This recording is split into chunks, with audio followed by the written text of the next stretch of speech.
Assalamualaikum warahmatullahi wabarakatuh. Di sini saya ingin mempresentasikan hasil rangkuman dari Finding the Voice of the User, yang artinya adalah menemukan suara pengguna.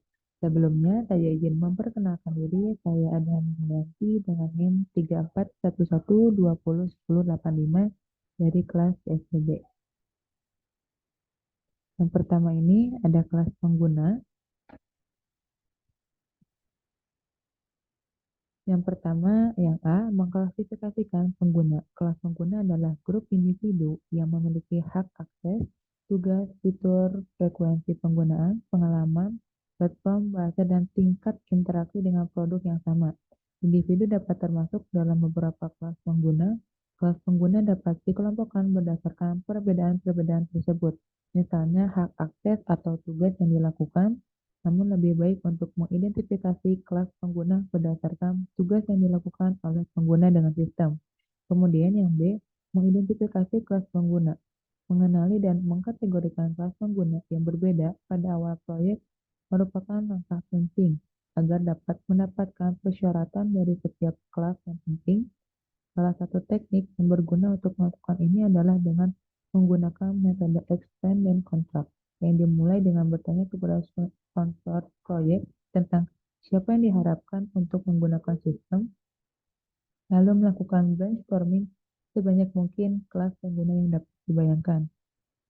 Kemudian yang kedua ada persona pengguna. Persona dapat digunakan sebagai placeholder ketika analisis bisnis tidak memiliki perwakilan pengguna yang sebenarnya dan dapat membantu menyusun persyaratan titik awal yang akan dikonfirmasi kemudian. Pastikan persona yang dibuat mewakili kelas pengguna yang sebenarnya dengan menggunakan data demografis, etnografis, dan pasar. Bekerja dengan persona dapat membuat proses pemikiran persyaratan lebih nyata dan membantu dalam memvisualisasikan kebutuhan kelas pengguna. Kemudian yang ketiga, terhubung dengan perwakilan pengguna. Untuk membantu menghidupkan kelas pengguna, pertimbangkan untuk membuat persona, yang dimana mewakili masing-masing kelas. Persona merupakan deskripsi orang hipotesis dan generik yang memiliki karakteristik dan kebutuhan yang sama seperti kelas pengguna tersebut. Pengguna harus dilibatkan dalam siklus hidup pengembangan, tidak hanya pada fase persyaratan awal proyek. Tiap kelas pengguna harus memiliki seseorang yang akan berbicara untuknya. Kemudian yang keempat, sang juara produk. Produk champion adalah perwakilan dari setiap kelas pengguna yang bertanggung jawab untuk mengumpulkan dan meredakan ketidakkonsistenan dalam persyaratan.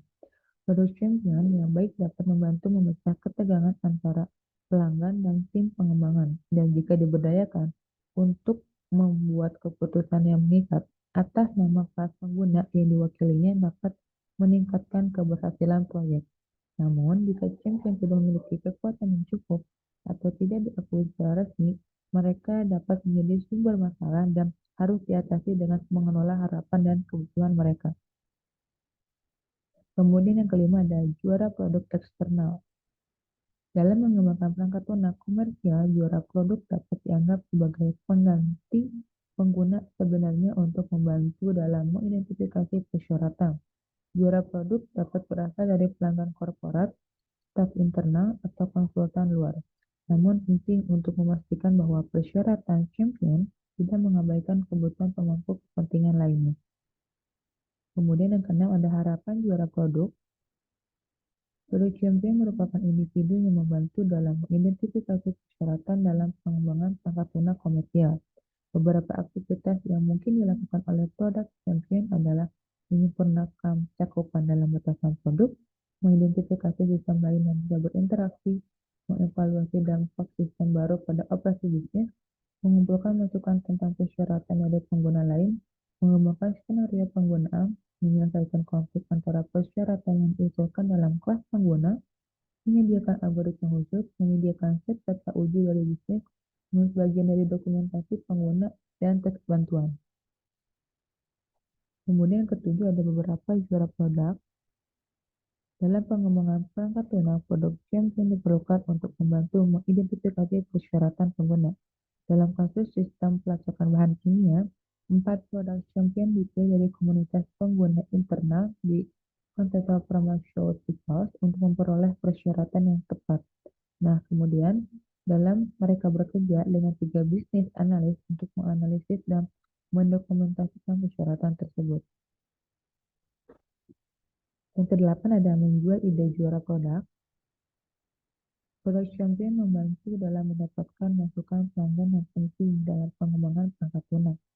Mereka memiliki peran dan tanggung jawab yang dokumentasikan dan dinegosiasikan, membuat keputusan pada tingkat persyaratan pengguna dalam batas-batas ruang lingkup yang ditetapkan oleh persyaratan bisnis. Kemudian kesembilan ada perangkap juara produk yang harus dihindari. Nah, model juara produk adalah cara untuk memperoleh persyaratan pengguna dari pengguna aktual dengan memilih produk champion dari komunitas pengguna internal. Produk champion harus memahami tanggung jawabnya, memiliki wewenang untuk membuat keputusan pada tingkat kebutuhan pengguna, dan memiliki waktu yang tersedia untuk melakukan pekerjaan. Kemudian yang ke-10 ada representasi pengguna pada proyek agile.